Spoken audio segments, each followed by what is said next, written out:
Hello, everyone, and welcome to our 12th event in the Campaigns and Elections and the School of Social Media and Public Affairs series. This event is Mobilizing Young Voters, how campaigns are working to engage and persuade Gen Z.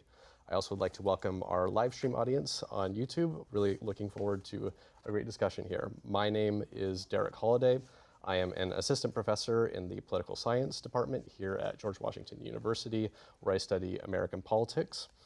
And here I have the world's greatest panelists. So first we have Valentina Perez.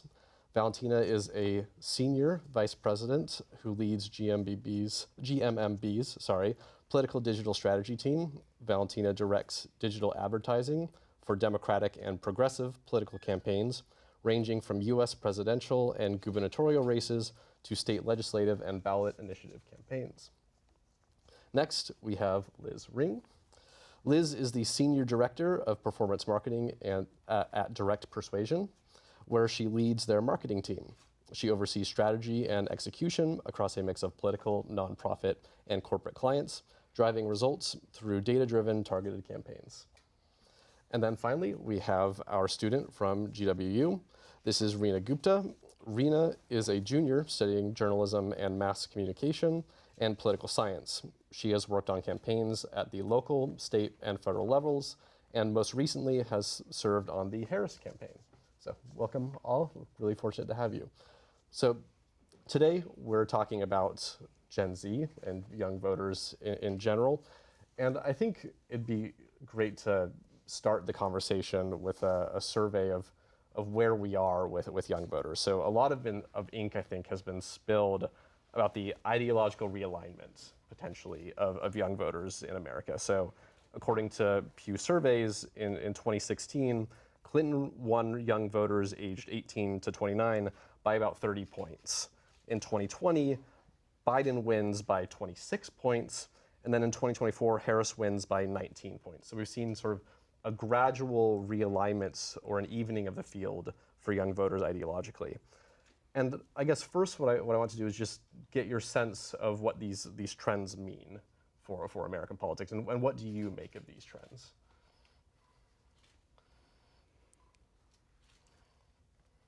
I can go. I think that obviously I look at it as like a political strategist of like, I think campaigns are becoming overall more strategic in how they're going about like reaching these young voters. So I think, you know, we're seeing campaigns customize like messaging of what type of messaging is going to align with younger voters, and like where do we get them on the issues, because it's not always going to be the same issues that, you know, appeal to different voting coalitions. So I think we're getting more strategic about what messaging we're presenting them and like who the messenger is in that messaging, especially, which I think is maybe part in why we're seeing the shift, at least from like the political strategist point of view. Yeah, I would add, I think from the kind of Democratic and left side of the aisle, for a long time, we assumed that young voters were just turnout or mobilization targets, meaning that they were not the focus of what we call persuasion messaging, of assuming that, you know, we would assume that young voters were more aligned with us in terms of the values and the priorities and the policy issues that a Democratic or a left-leaning candidate or issue was presenting. And I think that the numbers that you talked through really show that that is not an assumption that can be made anymore. And I think some of that is due to kind of the general, you know, state of the 2024 election. There was, as we know, a lot going on and a lot of preconceived thoughts about both candidates, but also in general, I think shows maybe really shows in a different way the different considerations and kind of situations that Gen Z come into elections and politics with, you know, having a really, and, you know, all of you in the room have a really different experience growing up in terms of your experience with politics, with the political system, a lot of instability and a lot of different events that have shaped who you are and are different from other generations. And so I think from kind of my side of the aisle and our work, it really is has been a lot to look at in terms of how do we think about the electorate, how do we think about young voters, and are some of our assumptions, do they need to be reevaluated and changed because of who Gen Z is? Mm-hmm. Yeah, definitely. And I think going off of that, it was really interesting to see the different ways that both sides of the aisles targeted young voters throughout the 2024 election specifically. We saw a huge social media push on the Harris side with Kamala HQ, which I'm sure everyone is very familiar with. But we saw on the right, we saw Trump going on different podcasts like Theo Vaughn, Logan Paul, and other more conservative podcasters and taking that approach. So it's really interesting to see where the Gen Z audience is. And I think the Harris campaign in specific, obviously Kamala HQ gained a lot of traction, but I think it just goes to show that social media traction is not necessarily turnout votes, even though it may have been very big online. And it seemed like there was a wide reach, and there was. They reached, I believe it was, they had like over 1 billion streams, and they had a very wide reach, but just because you reach so many voters doesn't necessarily mean that you're turning them out. So I think what we have to look at is not just reaching these young voters, but what will make them actually go to the polls. Yeah, this is all super interesting. I think you've touched on a lot of things here, the sort of difference between persuasion and mobilization, the platforms that young voters are a part of, and I think perhaps as a jumping off point, this platform topic might be a good place to begin, since I think this is top of most people's minds, which is most campaigns are told to go where the voters are. And as Reena said, the voters in the sort of 18 to 29 demographic seem to be increasingly in a space that is non-traditional. They're not watching cable news as often or national news broadcasts. They're in these very new social media spaces. And I'm interested from sort of the campaign side of things, what that development looks like from a strategic perspective, and sort of where do you see campaigning going in future elections in terms of utilizing these different media spaces? Yeah, I would say, obviously we know the Gen Z is chronically online. They're scrolling. They also, I personally will scroll on TikTok, and if something doesn't catch my attention within like the first few seconds, I keep scrolling. So I think that just shows like the power of like getting that good hook, having that short form video. Overall, just being like, it shows that campaigns need to spend more on digital compared to channels like direct mail or linear TV, where typically a lot of campaigns will spend a lot of money. I think beyond just digital, it also shows like the value of doing things in like the experiential space. So last cycle we worked with a C4. We were trying to turn out, it was called Send the Vote. We were trying to turn out young men who had never voted before under the age of 35. And we did tailgates on college campuses. We flew plane ads talking about banning Zins and like stopping the Zinsanity. Again, like an issue that like maybe the broader coalition doesn't care about, but like young voters do. So doing things like that. We did a concert where they had to be registered to vote, doing the type of things where we're reaching the audience where they are. And it will look a lot different than, what a traditional campaign is doing to turn out, different coalitions. Yeah, I agree that in kind of the focus of going to where voters are, and especially nowadays, especially with Gen Z, but with all voters, the places where we need to reach them are something that we put a lot of thought into, because in general, even before the kind of current time of division and tension that is in a lot of our politics, like people don't generally want to talk about campaigns or see campaign ads or necessarily get into the weeds about a policy paper. They want to do what they want to do in their own lives, and they have their own concerns and families, and paying their bills is top of mind. And so as campaign strategists, we always need to be thinking about where do we find voters so that we can get in front of them and get our message across in the way that is going to stick with them, but also is going to be most efficient, even if they might not necessarily assume that they want to see our content. And the changing media landscape and the changing digital landscape, I think especially with Gen Z, has forced us to think not just in a lot of what traditionally was thinking just a lot about paid advertising, but really thinking about how do we break through in all of these many spaces that are really defining culture and are where people get their news and where people even search for information. You know, a lot of, especially Gen Z and younger voters, are going to TikTok to search information, whereas, you know, oftentimes the place that a lot of older voters may go to search information is Google. Those are different trends that campaigns have to contend with.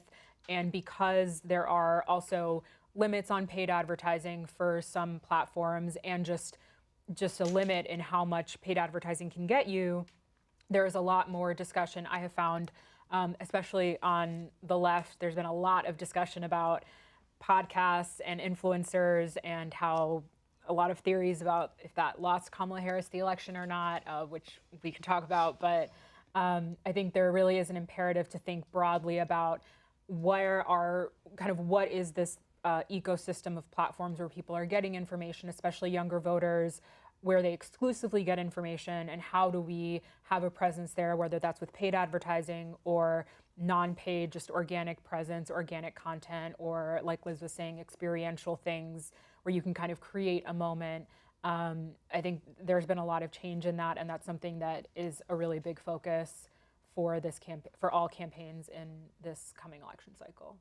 Yeah, definitely. And I think part of the reason why it's so difficult to target Gen Z is especially because, like both of you mentioned, a large portion of them are on digital platforms, but digital platforms change really quickly. And so 3 years from now, during the 2028 election, this digital landscape will most likely look totally different from what we're seeing now. TikTok may no longer be the platform that a lot of Gen Z is going to. Maybe they go over to X, or maybe there's a totally new platform that they go onto. And so I think it definitely has to do with meeting them where they are. And talking a little bit more about paid versus organic content, I think we've definitely seen with Gen Z, and part of the reason why, ultimately she didn't win the election, but like why people were so captivated by the idea of the DNC TikTok or Kamala Harris HQ is because it seemed organic, even though it wasn't. And so I think we're gonna see a lot of campaign content look less like paid advertising, look less like your traditional content, your traditional mail, your traditional emails. Even though they may be paid, it may look more organic. And I think we'll also definitely see on both sides expansions into influencers. I mean, we've seen the White House is now allowing influencers to come to the press briefings. The Democrats are rolling out an influencer program. I'm not familiar with the Republicans, but I'm sure they're doing the same. And so I think we saw a little bit of that during the 2024 election, where both parties during the conventions, had some influencers. But I think we'll see a really big expansion into that. And I think it'll be interesting to see if it stays with these TikTok and social media influencers, or maybe if they do an even broader program and involve celebrities and other public figures even more than they have in the past. Yeah, these are all really interesting points. And I think there are a few things worth sort of combining here.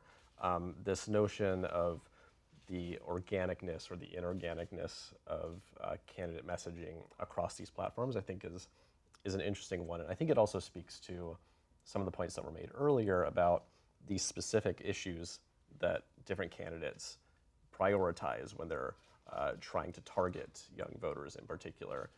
And I think it speaks to this common problem in campaigns where you want to specifically target certain people, but that's sometimes difficult to do.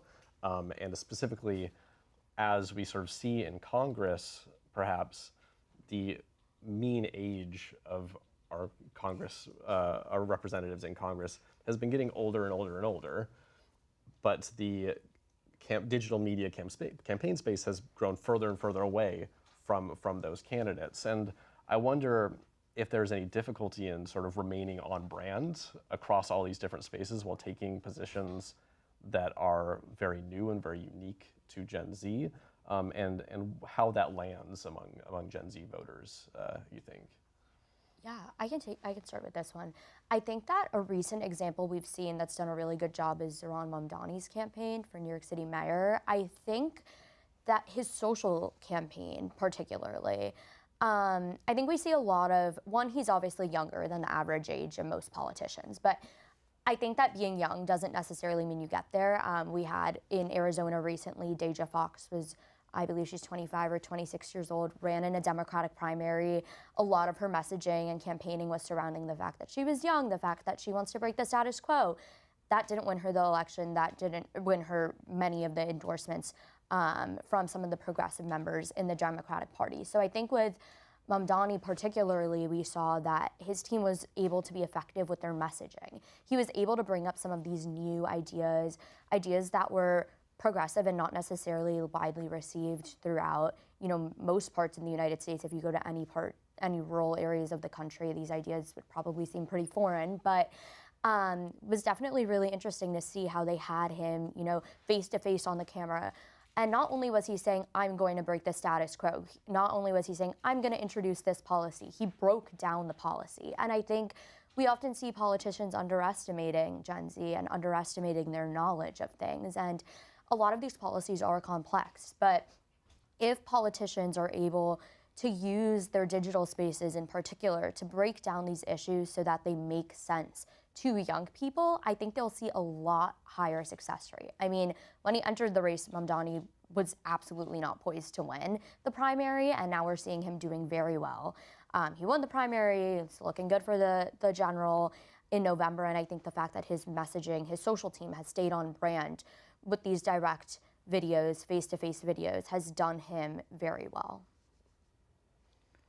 I would say it's, going off that, it's, sometimes the candidate isn't always like the best messenger to reach Gen Z, and it doesn't feel authentic. I think, like when you were talking earlier about like having, or even if it's paid advertising, it look organic. I think a big part of what makes it look organic is if like you can tell when a candidate is like reading from behind the video and it doesn't feel organic. They're not comfortable doing it.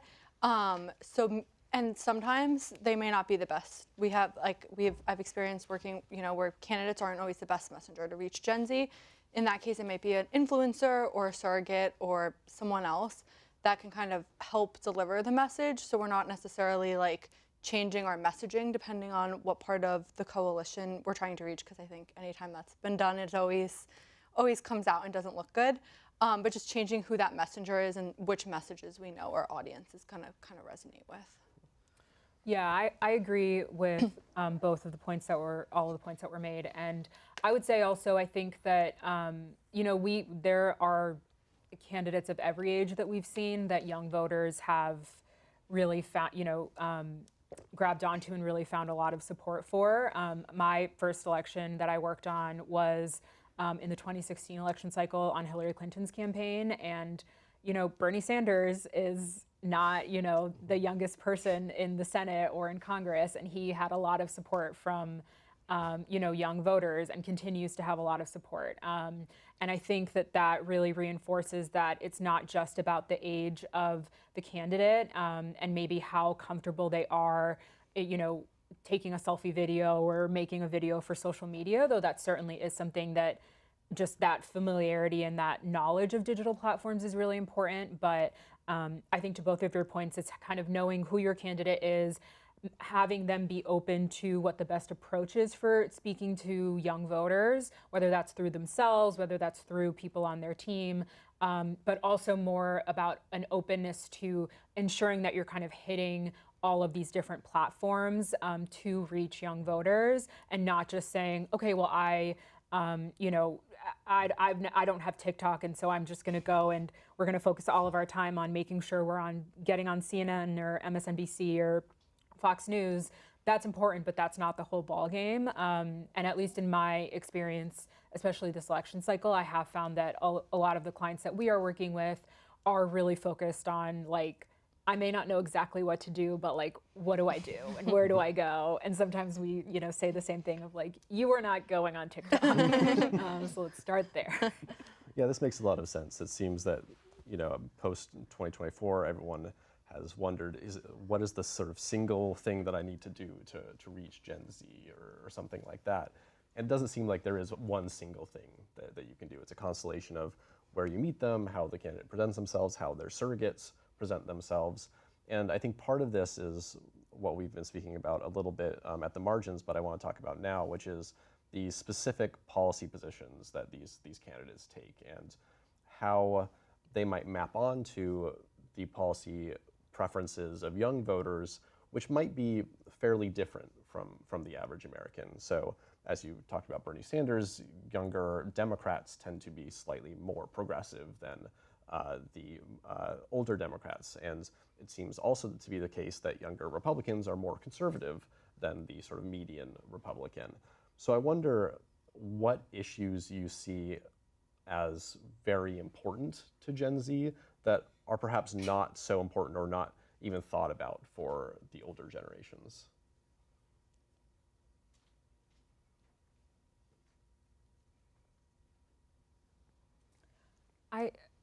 I can start a little bit. I think that I think some of the biggest differences that I've seen in terms of policy issues have definitely been on climate change. I think there are the urgency from my experience in different campaigns that we've worked on, the urgency of climate change and addressing climate change and not continuing, like the feeling among younger voters, Gen Z, and in my own group of millennials, like some of that urgency feels a lot different and comes out in the polling and in kind of research can feel a lot different to younger voters than older voters, and that's definitely something that I think sometimes younger voters understandably are really frustrated or can be frustrated and saying, you're not really talking about this, why not?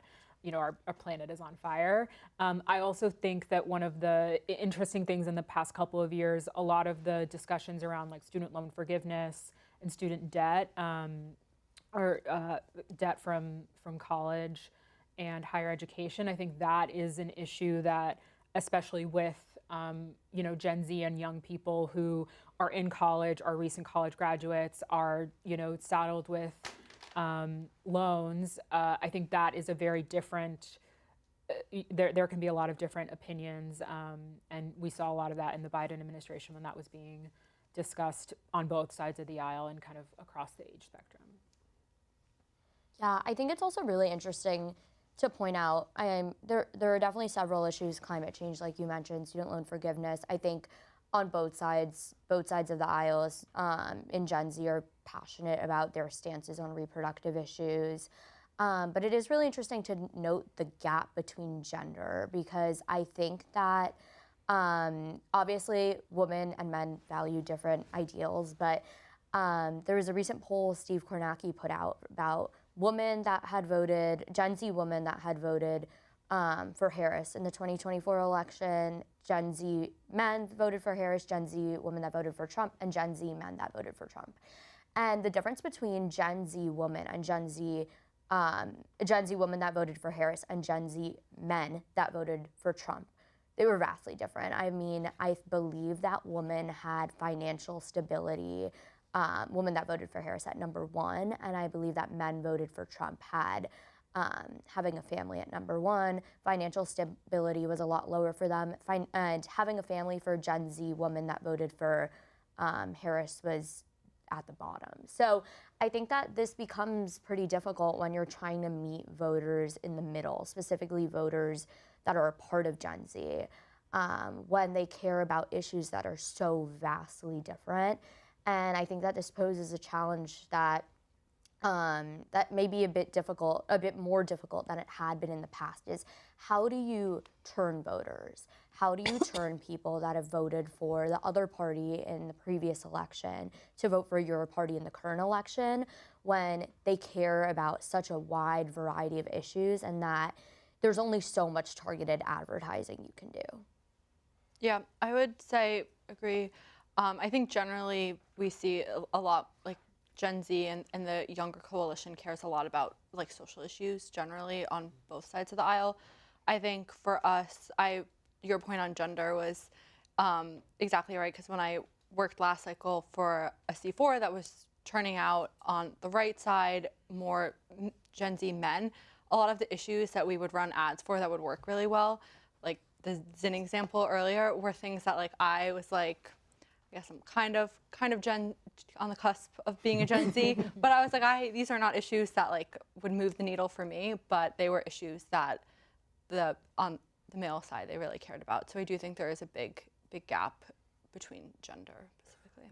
Yeah, and I do wonder if, and maybe you can comment on this a little bit, the extent to which we've talked about the difference between persuasion and mobilization, where perhaps Gen Z holds a constellation of policy attitudes that are more extreme, and to what extent do you as campaign staff have to balance those positions against the other positions that a candidate takes? So, winning a campaign requires a plurality of the vote, and typically that is in the high 40s at the very least, and you can't get there with just Gen Z. So I do wonder to what extent candidates have to balance these positions when trying to build a broader coalition, and maybe you can speak to that a little bit.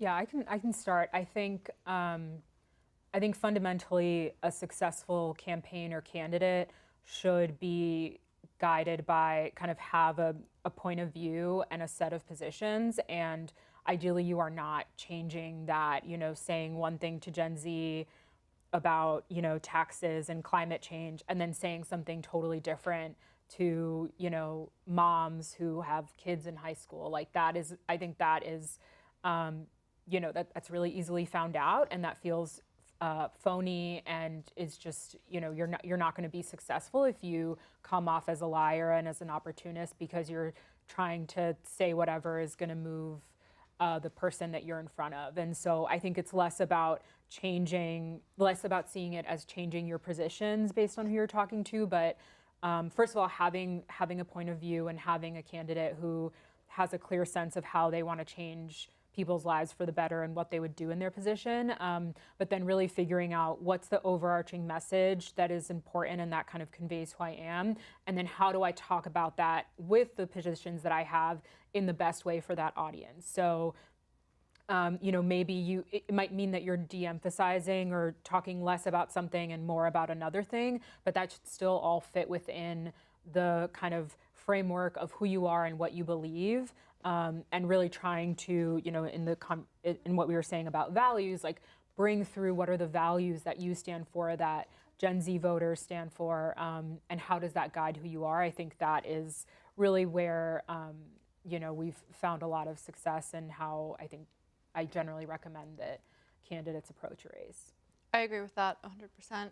I think it is definitely you having that overarching message that you mentioned, and then within that there can be a lot of different issues that apply more to different coalitions, whether it's younger voters or not, and you can focus those messages, but you would still have like the same stance on an issue. I think there's like plenty of examples out there of like candidates running different stances on different issues, and it all gets discovered and it never looks good. So I think having one overarching message with then a bunch of, topics that you're going to focus on spend more on or put more resources in for certain coalitions is what like makes the most sense. Yeah, agree with all of those points. I think definitely once a candidate makes or, says their stance on a specific issue, I think it's also important for them to keep that stance unless something major comes up. I think constantly switching, even if it's like minor modifications to your stance is not a good look. And so keeping your set of values, keeping your set of campaign promises, and then choosing maybe to advertise, let's say, climate change more on social media and digital platforms, and maybe tax policy more through direct mail, which would reach your typically older voters. Mm-hmm. Yeah, I wonder, to what extent, when we're talking about balancing these positions and coming across as genuine in the values that you believe in, to what extent is Gen Z more persuadable than older voters? So Gen Z has only voted perhaps in one or two presidential cycles. The amount of political socialization that they've gone through is perhaps less, longitudinally at least, relative to older voters. So do campaigns or candidates see Gen Z as being more persuadable than older audiences? And does that influence the strategies that they take to engage with voters, perhaps? I think it's an interesting point. I think it's hard to persuade anyone to, especially if, it's very hard to persuade anyone to vote. I think it's one of the hardest things to do in politics. That being said, I think young voters especially, and not saying this isn't a consideration or a factor with older voters, but I think for them there's, that relational organizing, there's like a social aspect of it, of, something we've done is like text campaigns and taking, on peer-to-peer texting, taking the most engaged, the people that are taking the action that we want, and kind of sending them like, share this with your friends, or like send this information on how to vote to your contact list, and making it something that they're doing together. It brings in that like relational organizing. We've seen that be really effective, particularly with Gen Z. Not to say that it's not effective with other voting coalitions, but I think it's definitely tough to persuade anyone to change their mind or to vote ultimately as well. Yeah, I agree wholeheartedly. I think that also, I think that some of what we kind of touched on earlier in terms of the world events and the national events that has shaped Gen Z's kind of experience growing up and in politics or with kind of the political system, I think are unique, and I feel like also have kind of led to a lot of skepticism, and in a lot of ways I think rightly earned skepticism of like, what is this getting me? How are my concerns being addressed? And like, even if I go out and vote, what will the impact of that be?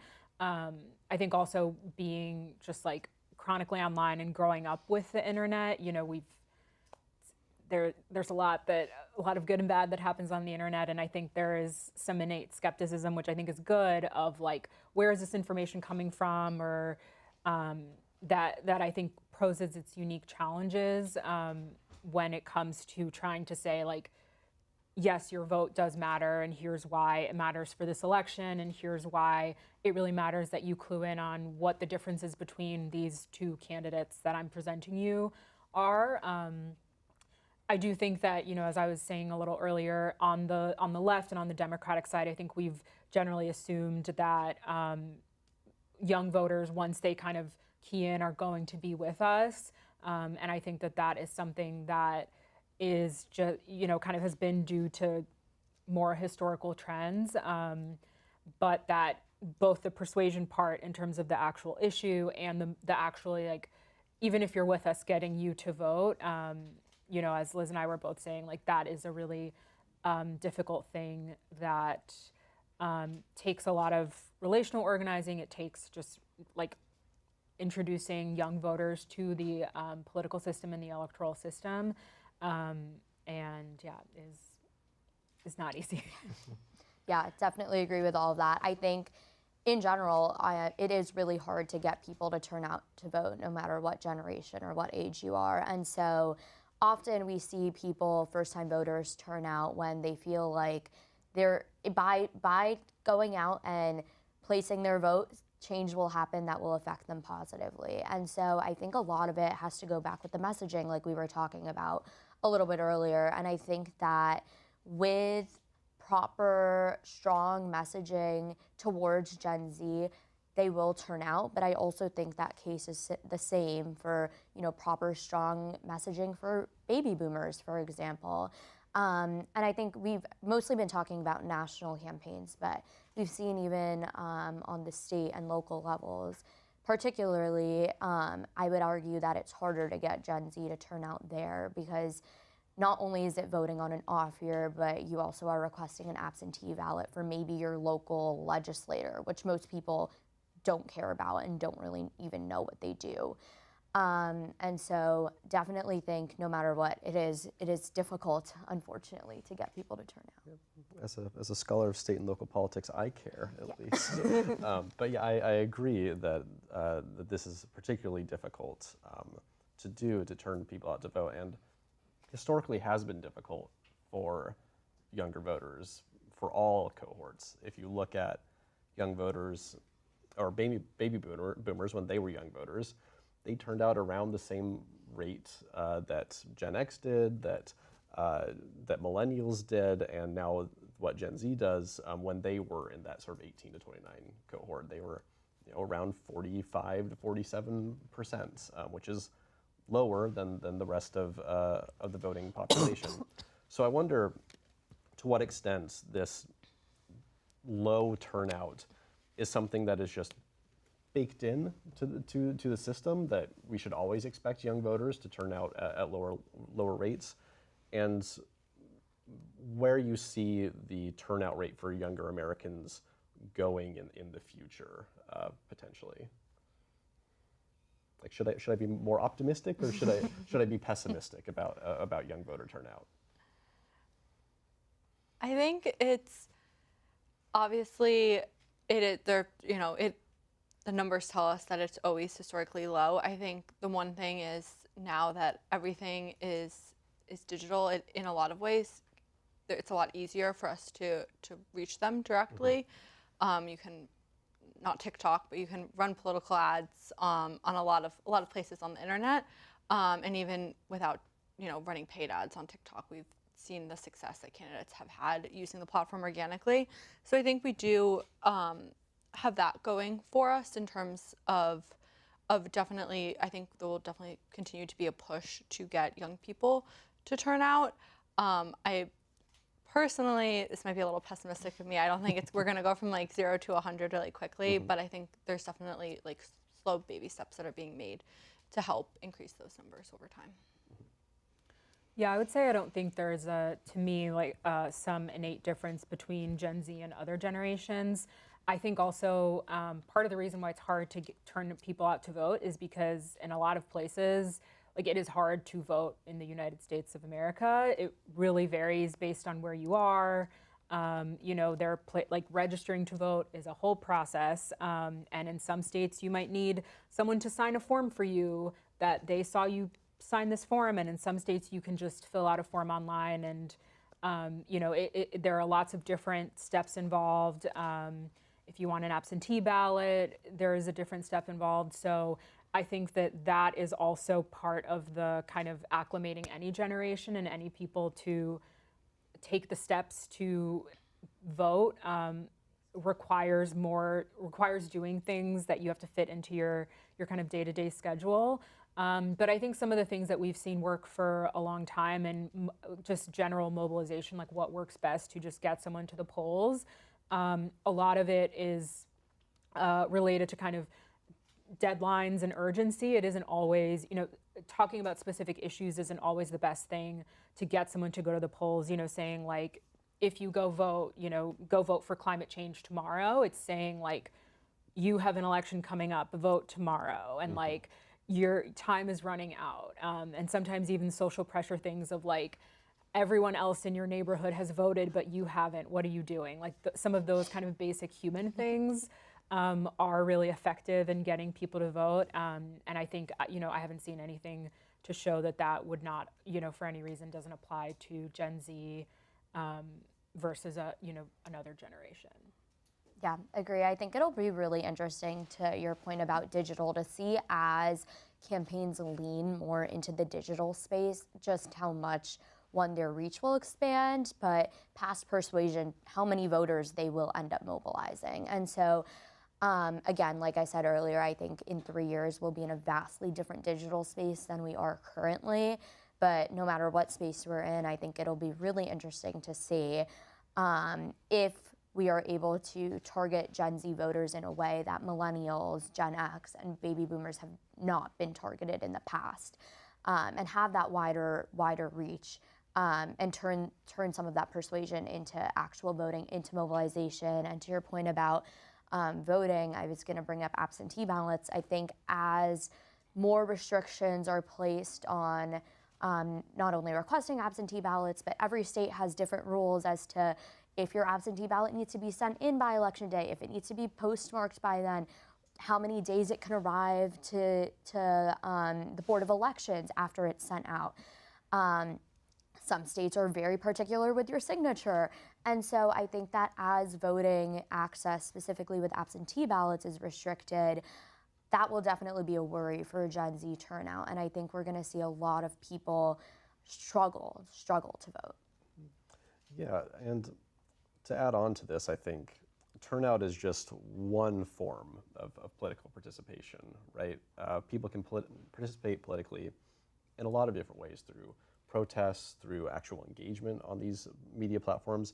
I think that this actually brings up an interesting point, that traditionally media is something that is consumed, but increasingly in the digital spaces, media is something that you participate in. Like, you make videos on TikTok, you make posts on Instagram. And I wonder, to the extent that Gen Z might be able to be engaged in different ways because they're able to participate politically through different outlets. And what are these sort of alternative means of participation, and how do campaigns perhaps engage with these alternative means? How do Gen Z voters show up differently in the political space than older voters, perhaps? I think it's kind of where they are is on the, in the space is different. Obviously, I personally think it's probably the hardest to get them to turn out to vote, or at least to do anything that's like in-person participation, like get in their car, drive somewhere. Like, that's always going to be the hardest way to get a voter to participate. I think we'll see them participate a lot digitally, whether it's, engaging in organic content, creating their own organic content on behalf of a candidate, becoming their own micro-influencer, if you will. We see that happen a lot. I think it's similar to what we've seen, like you can think of like moms ranting in Facebook, but instead it's like Gen Z posting on TikTok. So I think, they're online, as we've discussed ad nauseum, they're online more than the other generations. So they're definitely engaging more, but I think the ways in which they're engaging are unique to them, but there's still digital engagement, and all of that is happening across other generations as well. Mm-hmm. Yeah, I agree that I think some of this is kind of in the day and age that we are seeing, how conversations between campaigns and voters, especially young voters, are taking place in these different contexts, and changing the perspective of campaigns to engage in that conversation as a two-way conversation.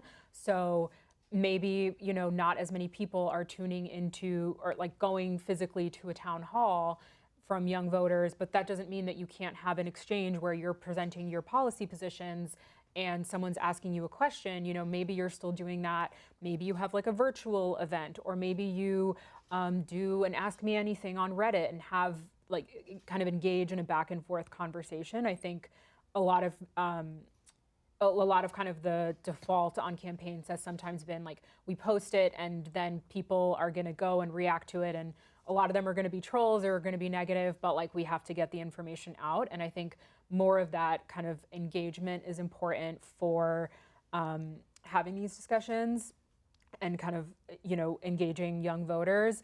I think one of the things that Liz was saying earlier about the peer-to-peer and relational organizing, I think that's really important too, in having young voters feel comfortable talking about politics or talking about issues with your friends, your family, your extended family, or the people in your book club, whatever it is.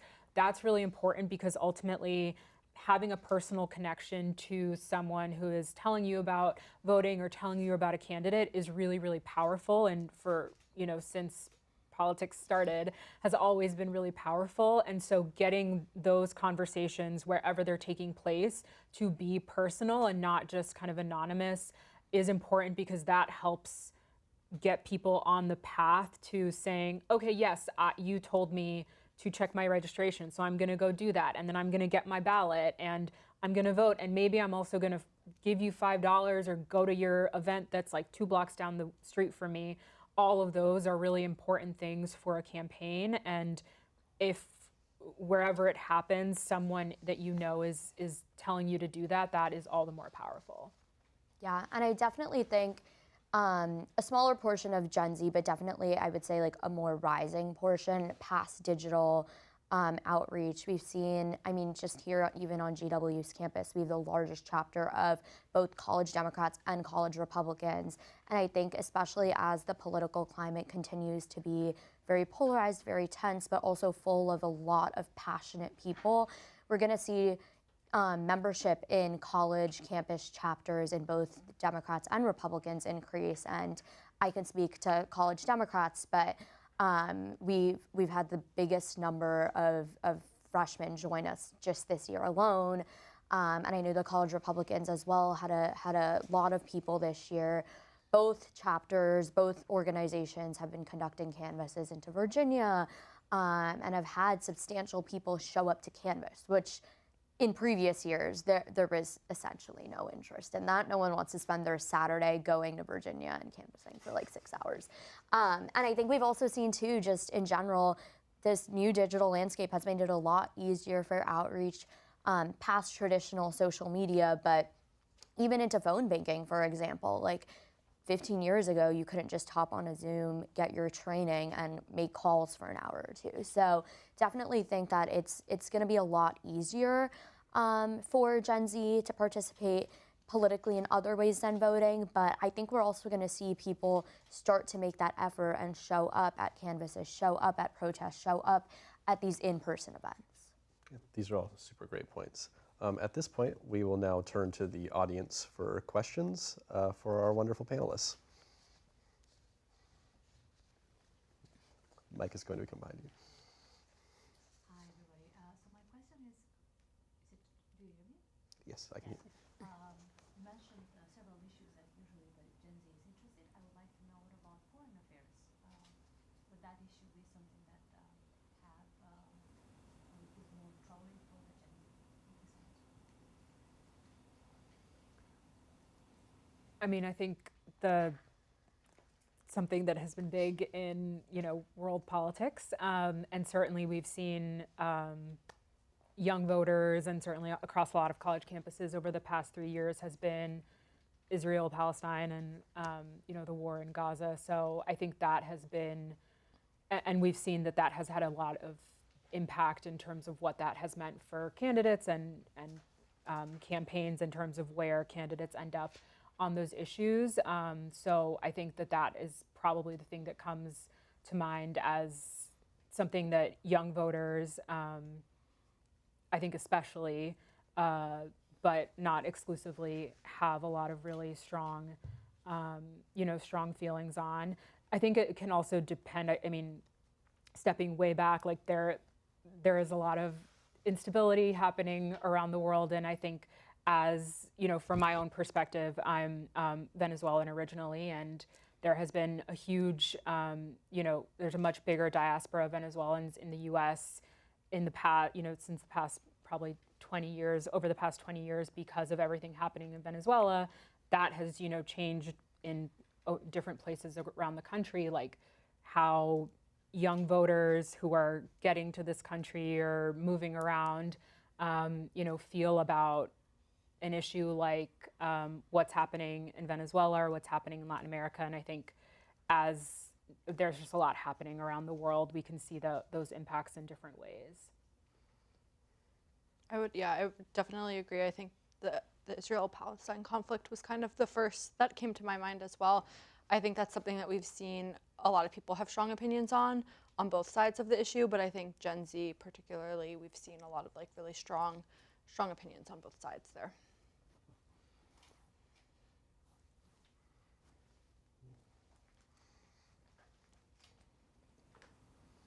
So to my understanding, campaigns are really trying to push out content, like lots and lots of content, right? Like the idea is the more content we get out there, the better, the more people we will reach. What about the idea of like just a few posts or like less is more and like feeling more real? Yeah, I think that, I mean, I agree. I think less is more. I think right now we're living in a landscape where everything is in the now, every piece of information is at the tip of our fingertips through social media, through these digital platforms. And I think where candidates go wrong is overproducing content. I think it's better to have a few pieces of content that perform very well, but at the same time, that's not necessarily how the algorithms work. The algorithms are churning through content constantly. And so for TikTok, for example, like most influencers, most people on there, and ultimately often candidates, are pushing out multiple pieces of content a day simply to stay in the algorithm and so that their videos are viewed. And so I think ideally it would be great if, you know, a candidate could come on TikTok or a principal for them could come on TikTok and post, let's say, 1 or 2 really well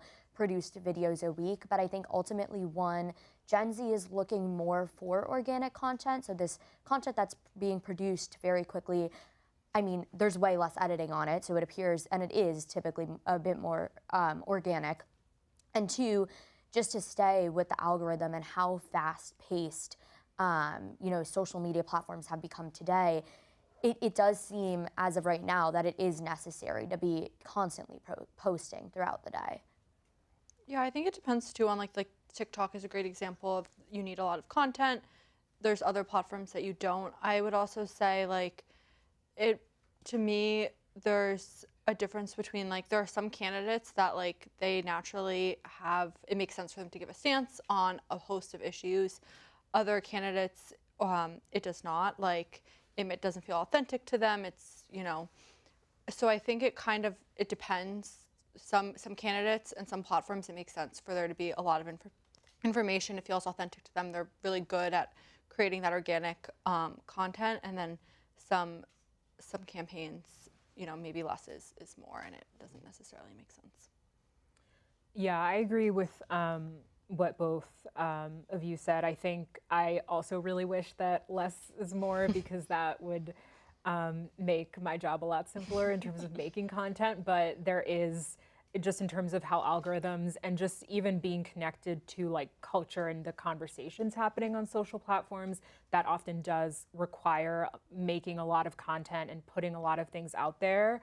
And I think that doesn't, even if it looks less produced, a lot of times that does not mean that there's any less effort going into like the concepting and writing and figuring out what are we saying and what is kind of the things that we want to get out no matter what that drive our message narrative, and then what are the things where we're going to try and capitalize on this sound or this trending clip. And so I think that has led to and has led to an evolution in terms of how campaigns staff for, you know, certain platforms. But I think it really is, it's just a totally different landscape in terms of what's required and how it looks based on just making sure that your stuff is gonna be seen and you're gonna even be in the conversation.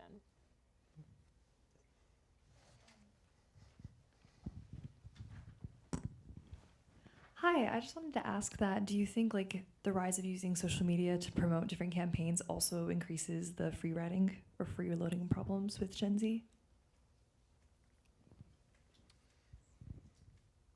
Can I ask what you mean by freeloading Well, problems? I'll just say, like, free riding, like, they don't believe that they have to vote because they see so many people voting and kind of being overwhelmed in the idea that, like, their vote can't possibly matter.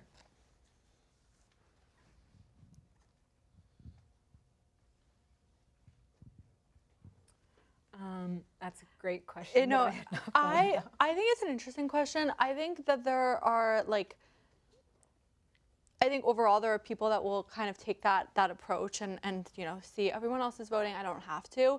But then I also think, and this might not necessarily be unique to Gen Z, but I also think there are people that will take the approach of like, oh, all my friends are voting, so like I'm gonna have FOMO, like I gotta vote too. Or like it's like the cool thing to do. So I think it's kind of a double-edged sword where it kind of depends, which I know is also a non-answer, but I think probably it does a little bit of both. So Yeah, I agree. I think in terms of your point, definitely a double-edged sword, but also really interesting to see how, I mean, I spoke about algorithms before, but like specifically with TikTok, I keep going back to TikTok, but if you are, and I mean, it's the same with like meta platforms as well, but if you are constantly viewing one thing, you're gonna get pushed out more of that content. And so let's say during the 2024 election, you were viewing a lot of liberal voices, you may think like, oh, everyone's voting for Kamala Harris, I don't need to vote. But at the same time, I think that this content can also convince people like, oh my gosh, everyone is voting for Kamala Harris, I need to vote. So I really think it depends on the mindset of the voter. Yeah, could see how it could go either way. Yeah, I think it's also with social platforms, some of it is because of the fragmentation. I guess I think it's more from a campaign's perspective, it's more important not to assume like, oh, everyone's voting, that people are thinking everyone's voting, so I don't need to, but thinking, like if a voter is thinking, I don't see anything reflected, I don't see my concerns addressed, so why should I, like there's nothing calling me to engage in this process. I think that is a more fundamental responsibility for a campaign to approach. And I think that the ways that now, we see based on research that Gen Z is getting their just basic news from social media platforms that are fragmented, that kind of do reinforce the things that you like watching. I think that is more of, creates kind of a different responsibility for campaigns to figure out how to navigate that, to make sure they are being responsive to what young voters, want from their politics. And from the perspective of social science, a lot of folks have researched this and shown that people don't really view voting as a purely instrumental good. They view it as more an expression of their values or as a civic duty. And to the extent that social media interacts with that, I think there's perhaps more hope than there is reason for pessimism, because social media can reinforce these group norms of reinforcing this idea that voting is really good for the country and good as a sort of civic virtue. I'm not on TikTok, so I don't yet know if voting is cringe yet, but I'm hoping that is not the case going forward. Right. Okay. So I think that is all that we have. Thank you all for participating in this conversation. I learned a lot. So for our, looking forward, our next Campaigns and Elections event that is going to be held here at SMPA is going to be Wednesday, October 22nd at 6 p.m. in the studio. And this event is going to be called The Future Political Workforce: How the Business of Politics is Changing and What It Means for Aspiring Campaign Pros. So I encourage you all to attend that as well.